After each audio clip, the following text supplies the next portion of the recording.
그게 26절부터 이사야 6장 9절에서 10절 말씀을 인용해서 말하고 있습니다. 26절 시작. 일러스되 이 백성에게 가서 말하기를 너희가 듣기는 들어도 도무지 깨닫지 못하며 보기는 보아도 도무지 알지 못하는도다. 이 백성들의 마음이 우둔하여져서 그 귀로는 둔하게 듣고 그 눈은 감았으니 이는 눈으로 보고 귀로 듣고 마음으로 깨달아 돌아오면 내가 고쳐줄까 함이라 하였으니 그런즉 하나님의 이 구원이 이방인들에게로 보내어진 줄 알라. 그들은 그것을 들으리라 하더라. 바울이 온 이태를 자기 셋집에서 머물면서 자기에게 오는 사람을 다 영접하고 하나님의 나라를 전파하며 주 예수 그리스도에 관한 모든 것을 담대하게 거침없이 가르치더라. 할렐루야. 이야. 이사야 6장 9절 10절 말씀을 딱 인용하면서 이 백성들이 듣기는 들어도 깨닫지를 못한다는 거예요. 보기는 보아도 알지 못한다는 거죠.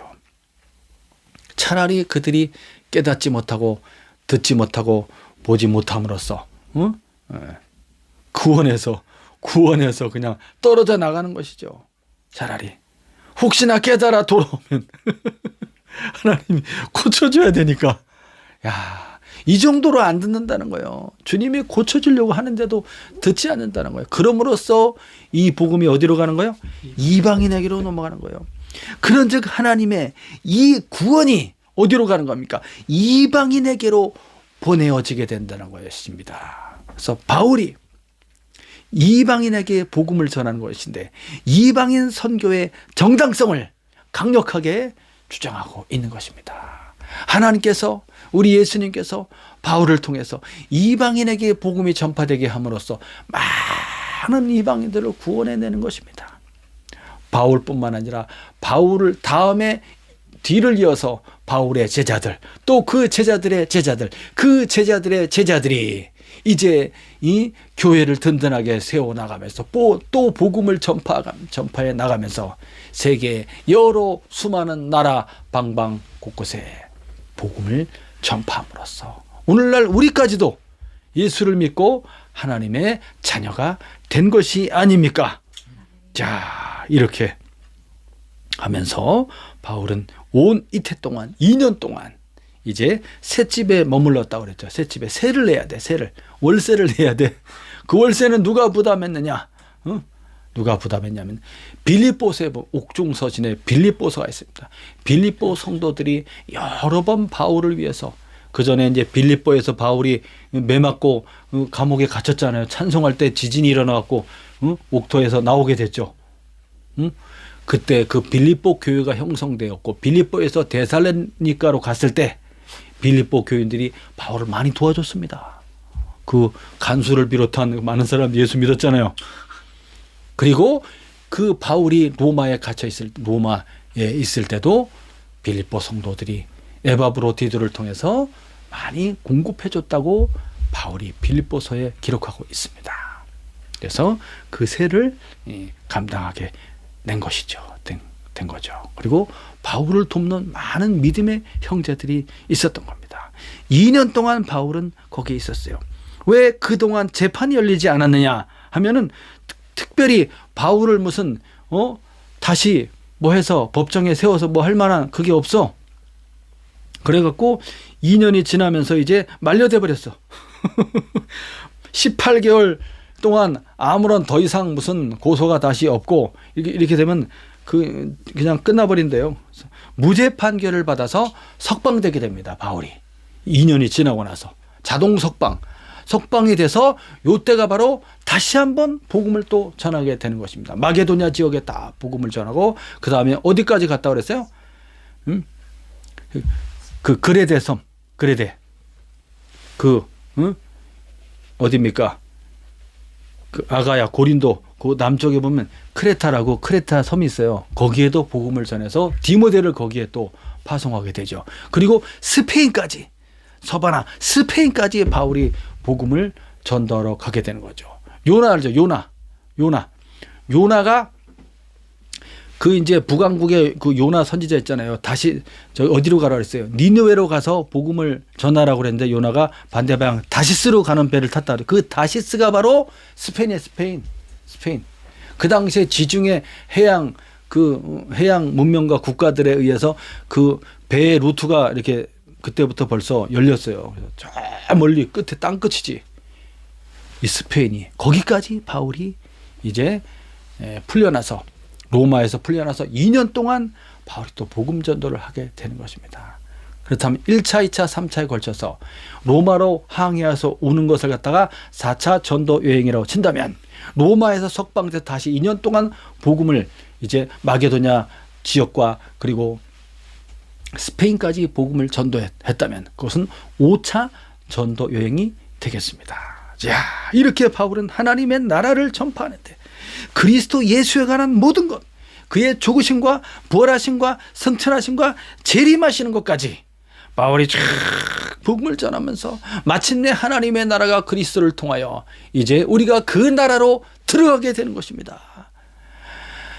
우리 주 예수님께서 궁중으로 재림하시면서 하나님의 천사장들과 나팔 소리로 쫙 울려 펴질 때 순식간에 먼저 죽은 자들이, 예수를 믿고 죽은 모든 사람들이 쫙 무덤에서 일어나 부활의 몸을 받고 쫙 끌려 궁중으로 끌려 올라가고, 살아서 주님을 이제 주님의 나팔 소리를 듣고 궁중으로 재림하시는 우리 주님의 음성을 들을 때 우리 몸이 순식간에 변화된다고 그랬어요. 죽지 않는 몸으로, 부활의 몸으로, 예수님의 몸과 같이 시간과 공간을 뛰어넘을 수 있는 그런 몸을, 강력한 능력 있는 몸을 받게 되는 것입니다. 그래서 쫙 공중으로 끌어올려져 가서 주님의 영접을 받아서 어디로 들어가는 거예요? 저 하늘 위에, 바울은 셋째 하늘이라고 표현하고 있습니다. 새 하늘과 새 땅, 그 천국으로, 하나님의 나라로 들어가게 되는 것입니다. 바울은 멈추지 않고 지속적으로, 계속적으로, 중단 없이 그리스도 예수의 천국의 복음을 전파했습니다. 왜 그랬습니까? 그것이 사실이고, 그것이 진실이고, 그것이 진리이고, 예수 그리스도가 오직 유일하신 진리이기 때문에 그렇습니다.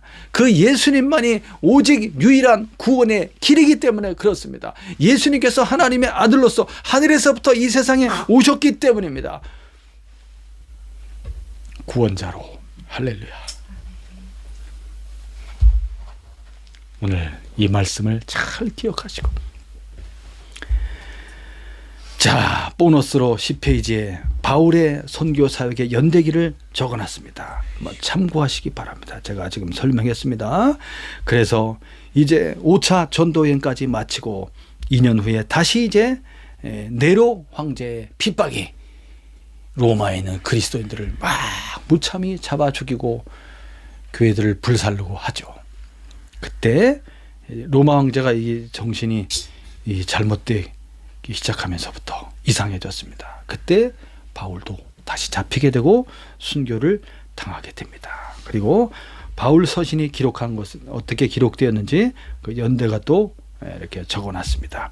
1차 전도행을 마치고 갈라디아서를 이제 쓰게 됐고, 편지를, 그 다음에 2차 전도 여행 때 이제 고린도에서 데살로니가 전후서를 쓰게 되었고, 3차 전도 여행 때 에베소에서 고린도 전서, 고린도 후서를 쓰게 되었고, 그리고 고린도에서 3차 전도 여행 때 고린도에서 로마서를 쓰게 됩니다. 그리고 로마에 잡혀와서 바울이 옥중서신이라고 하죠. 로마에서 쓴 편지가 있습니다. 골로새서, 에베소서, 빌레몬서, 빌립보서, 이 4개의 서신을 쓰게 되었고, 그리고 또 이제 로마에서 2년 후에 석방된 다음에 또 이제 마게도냐 지역과 크레타 섬, 그리고 스페인까지 복음을 전했다고 했죠. 그때 디모데 전서, 디도서, 디모데 후서가 쓰여지게 되는 것입니다. 사랑하는 여러분, 그리스도 예수의 복음은 막히지 않고 중단 없이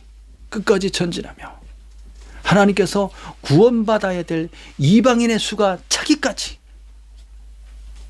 복음은 전파될 것입니다. 하나님께서, 하나님만이 알고 있죠. 작정하시고 예정하신 대로 이방인의 수가 다 차게 되면 마지막 심판이 임하게 되고, 그리고 이스라엘이 돌아오게 되고, 그러면서 이제 하나님의 나라로 들어가게 되면서 이 세상은 이제 다 없어지게 되는 것입니다. 그리고 우리는 영원한 천국으로 들어가게 되고, 이 세상은 불타 없어지며 땅 밑은 지옥이라고 그랬죠. 지옥불 속에 영원히 꺼지지 않는 유황 불못 속에 예수를 믿지 않고 배척하며 핍박하며 자기들의 죄 가운데 살다가 죽었던 버림받은 그 사람들은 지옥의 형벌을 면치 못하게 되는 것입니다. 그럼으로써 오늘 이렇게 바울이 전하여 준 이 복음의 말씀을 듣고 예수를 믿은 우리들은 얼마나 복된 사람들입니까? 영원한 천국에서 우리가 다 만나보게 될 것이며, 믿음의 조상들을 다 만나게 될 것이며, 우리 주 예수님을 만나게 될 것이며, 우리 주 하나님 아버지, 우리의 창조자 하나님 아버지를, 영원한 하나님 아버지, 우리의 진짜 아버지를 만나게 되는 것입니다. 그리고 우리 믿음에서 하나 된 형제들과 함께 그리스도 예수 안에서 다 형제가 되는 거예요. 예수님이 우리의 큰 형님이시고, 왜냐하면 하나님의 맏아들이시기 때문에 우리는 양아들로서 한 가족인 것입니다. 너무나 행복한 미래가 우리 앞에 영원히 펼쳐져 있습니다. 그렇기 때문에 그 어떤 일을 만나도 겁내지 말고 두려워하지 말고 천국의 소망을 가지고서 행복하고 감사하며 나누어주고 도와주며 주는 자가 되시기 바랍니다. 가난한 자들을 구제하고 병들고 고난받는 자들을 위해서 기도해주며 놀라운 하나님의 성령의 역사로서 바울과 같이 복음을 끝까지 쉬지 말고 때를 얻든지 못 얻든지 여러분이 처해진 환경과 여러분이 처한 공간에서 여러분이 만나는 사람들에게 복음을 꼭 전하시기 바랍니다. 하나님의 나라와 그리스도 예수의 이 진리의 복음을 전해서 또 나를 통해 이제 하나님이 내게 붙여진 선물과 같은 그 사람들을 구원에 이르도록 이끌 때 하나님의 나라에서 말로 형용할 수 없는 상급을 받게 될 것입니다. 그 상급에 따라서 천국에서의 여러분의 지위가 결정되는 것입니다. 이 땅에서 얼마만큼 거룩하고 진실하고 의로운 삶을 살아가며 예수의 복음의 증인으로서 살았느냐에 따라서 하늘에서 받을 상급이 결정되는 것입니다. 어떤 사람은 10거울에 10개의 대륙을 받는 사람이 있는가 하면 그만 못한 사람이 있을 수가 있고, 이 차등이 생기게 되는 것입니다. 영원한 천국에서의 차등은 영원히 따라잡을 수 없는 차등인 것입니다. 이 땅에서 결정되는 거예요. 그것을 알고 여러분들이 그리스도 예수의 복음에 확신을 갖고 복음의 증인으로서 살아가는 하루하루가 되시기를 예수님의 이름으로 축원합니다. 기도하겠습니다.